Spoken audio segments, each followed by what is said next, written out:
Hello friends எல்லோரும் எப்படி இருக்கீங்க? பொங்கல் சாப்பிட்டா தூக்கம் வரணும் யார் சொன்னா? இன்னைக்கு செம்ம வேலை எங்களுக்கு பொங்கல் சாப்பிட்டுட்டு தூங்கக்கூடாது அப்படின்னு சொல்லிட்டு. ஆ, புட்டும் கடலைக்கறியும் கேட்டா சின்னவ. ஏன்னா ஸ்கூல் லீவா டெய்லி நான் கேட்கறது சமைச்சு தரணும். ஓகே எனக்கு கடலெல்லாம் ஊற வச்சுட்டேன். அப்புறம் பார்த்தா மறந்துட்டா. சரி நல்லதா போச்சு. இன்னும் பொங்கலும் தேங்காய் சட்னியோட முடிச்சுட்டேன். இன்றைக்கி ஃப்ரிட்ஜு கிளீனிங் தான்.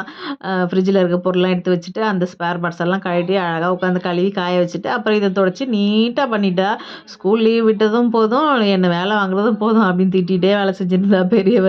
ஆனால் சூப்பராக க்ளீனாக என்னை விட அவள் நல்லாவே வேலை செய்வாள். க்ளீனாக இருக்கணும். அவ ஒரு வேலை செஞ்சால் எல்லாம் செய்ய மாட்டான் அந்த மாதிரி.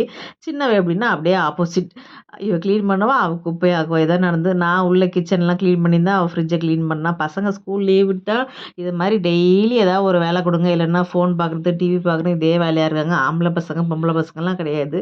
எல்லாத்தையுமே டெய்லி ஒரு வேலைன்னும் போது அவங்களுக்கும் ஈஸியாக இருக்கும். கொஞ்சம் டைம் பாஸ் ஆன மாதிரியும் இருக்கும். அப்படி சமையலும் முடிச்சுட்டேன். Bye friends.